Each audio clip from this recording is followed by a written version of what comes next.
Olá pessoas, esse é mais um vídeo meu aqui no meu canal. Meu nome é Jonathan, mais conhecido como Professor Pitomba. Sou técnico em agropecuária e estou tentando ser um biólogo foda.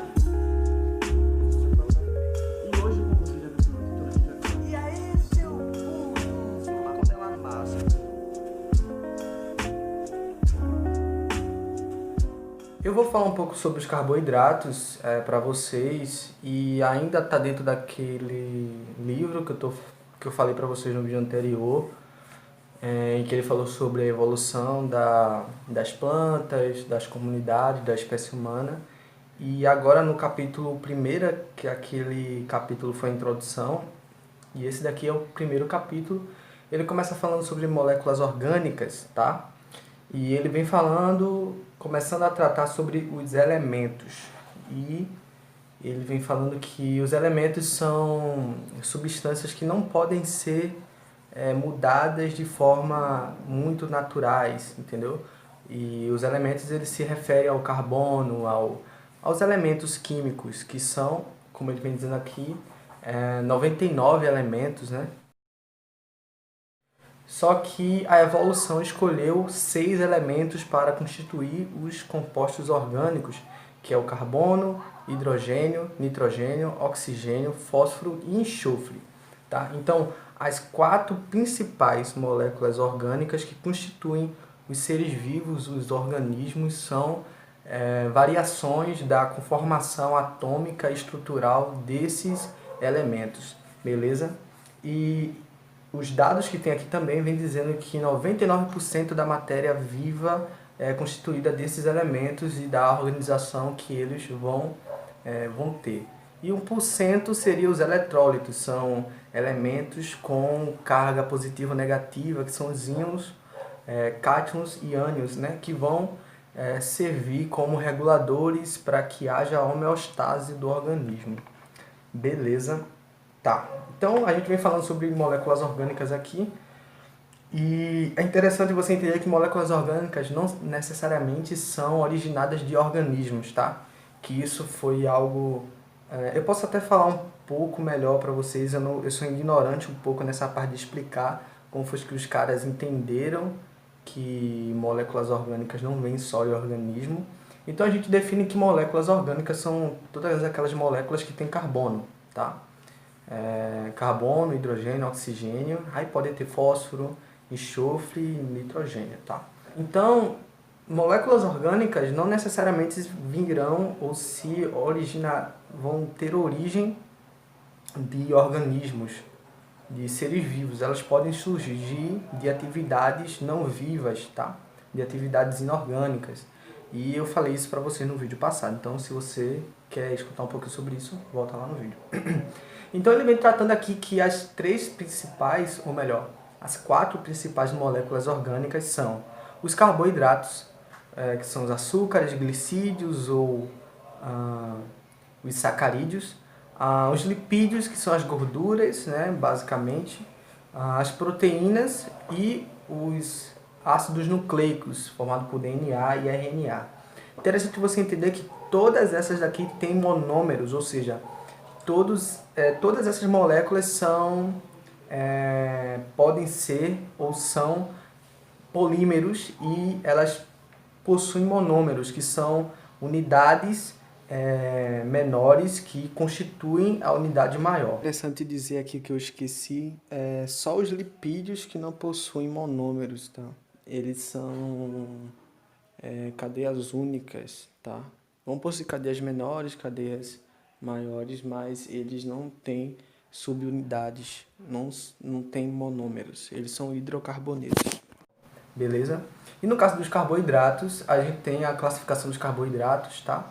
E a gente vai entrar nos carboidratos agora, e eu vou falar apenas dos monossacarídeos para vocês, em outro vídeo dos di e depois dos polissacarídeos. Os carboidratos são formados principalmente por carbono, hidrogênio e oxigênio, tá?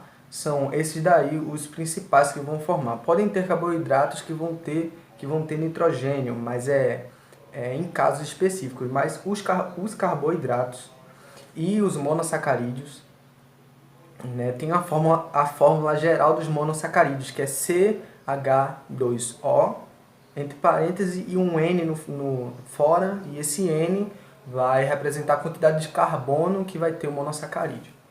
Tá? Então, carboidratos são açúcares, como eu falei para vocês, pode ser chamado de glicídios, ou sacarídeos, ou açúcares. Tá? Carbono vem de carbono, hidratos de carbono, tá? CH2O, então é um carbono ligado a uma água. Tá? Mas tem uma discussão aí entre os químicos que tem carboidratos, açúcares, que não é bem essa conformação de carbono hidratado, e por isso que não é interessante chamar isso com esse nome, então a gente chama de glicídios ou sacarídeos. Tá? Então, os monossacarídeos, agora a gente vai falar sobre os monossacarídeos. Os monossacarídeos são açúcares com uma unidade, podemos dizer. Só que a gente vê o nome monossacarídeo, um açúcar, mas quando você vai ver na ideia, a gente tem vários monossacarídeos, né? Os monossacarídeos vão variar de 3 carbonos até 7 carbonos na cadeia, né? Então a gente pode ter monossacarídeos com 3 carbonos, com 4, com 5, com 6 e com 7. Dentro dos monossacarídeos a gente tem os dois mais principais, que são as hexoses e as pentoses, que são pentoses que tem 5, hexoses que tem 6. E o mais principal das hexoses é a glicose, que é o produto fundamental da fotossíntese, do processo bioquímico mais importante da vida. Então ela vai produzir esse monossacarídeo, e depois a gente vai falar de como os sacarídeos vão se ligar para formar os disacarídeos, né, que é um grupo dos oligosacarídeos, poucos sacarídeos, que variam de 2 até 20 ligações de monossacarídeos, mas isso não importa, isso vai ficar para outro vídeo. Beleza, então a gente tem os dois principais monossacarídeos, que é a pentose e a hexose, tá? E as pentoses a gente pode dar 2 exemplos básicos, né, que são os exemplos mais importantes, que é a ribose e a desoxirribose. A ribose, ela vai formar o RNA, tá? Na constituição do nucleotídeo do RNA ribose. E a desoxirribose está na estrutura do nucleotídeo dos DNAs, tá? E você pode dizer assim, não, ribose e desoxirribose, elas têm a mesma fórmula química que é inerente à forma que ela é pentose, né? Então tem 5 carbonos naquela fórmula lá, 5, 10 hidrogênios, 5 oxigênios, mas a desoxirribose tem menos 1 oxigênio, então é C5H10O4, beleza? Sobre os carboidratos, eles podem estar dispostos de 2 formas. Eles podem estar de forma de cadeia, né?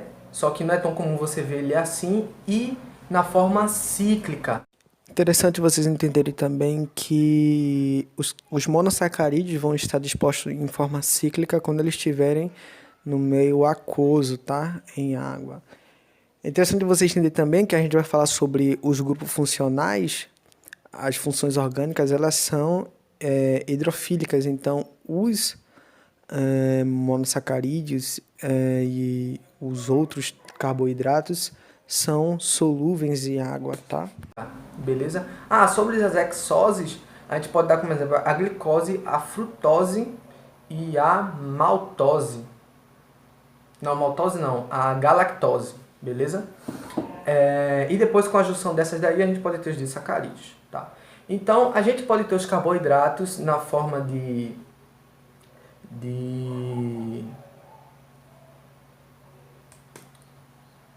cadeia e na forma cíclica. O que é que vai diferenciar os dois? Se eles vão estar de forma cíclica, né? Eu vou deixar as imagens aqui para vocês, fica melhor para vocês entenderem.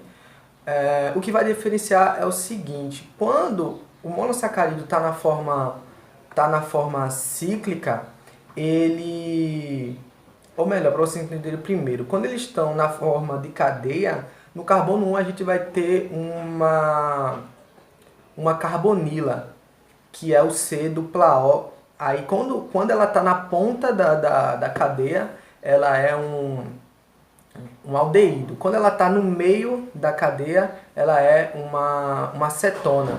Então, a posição da carbonila na cadeia vai diferenciar, de certa forma, o tipo de monossacarídeo que é e a quantidade também de carbonos, como eu falei para vocês, né, que pode variar de 3 até 7, vai dizer o tipo de monossacarídeo. Quando eles fecham, quando formam uma cadeia cíclica, essa carbonila se liga ao hidrogênio do último carbono. Na verdade, não do último carbono, mas do penúltimo, né? Que seria o carbono 5 nas hexoses. O carbono 6 fica meio que fora do anel. Beleza. E forma uma hidroxila, tá? Aí que vem outra coisa também. Se essa hidroxila, quando formar um anel, tiver em cima do plano do anel ou tiver embaixo, a gente vai ter os diferentes tipos de frutose, de glicose, porque tem a alfa-glicose e a beta-glicose, tá? Se a hidroxila no plano da cadeia cíclica da glicose estiver abaixo, é a alfa-glicose. Se estiver em cima, é a beta-glicose. Beleza? Então, é isso aí, minha gente. Eu acho que eu falei tudo que eu estava querendo falar para vocês sobre os monossacarídeos. Se tiver mais alguma coisa, eu posso adicionar no outro vídeo, tá certo, minha gente? Um beijo e um abraço. Gente, vindo aqui rapidinho no final do vídeo para te dar outros detalhes dos monossacarídeos. É interessante que você entenda que os glicídios, né, os sacarídeos em geral, eles vão ter 3 funções, né? A primeira função principal é energética, então os seres vivos extraem energia das ligações químicas que tem nos carboidratos. Ele pode servir também como estrutura, a gente vai falar isso nos polissacarídeos. E eles vão servir também como percepção celular, tá? Os glicídios vão se ligar às proteínas, como eu falei no vídeo de transporte passivo, ou aos fosfolipídios, e eles vão formar as glicoproteínas, os glicolipídios, e isso vai servir para a célula perceber o meio, perceber o que está acontecendo, qual é a célula que está perto dela, tá bom?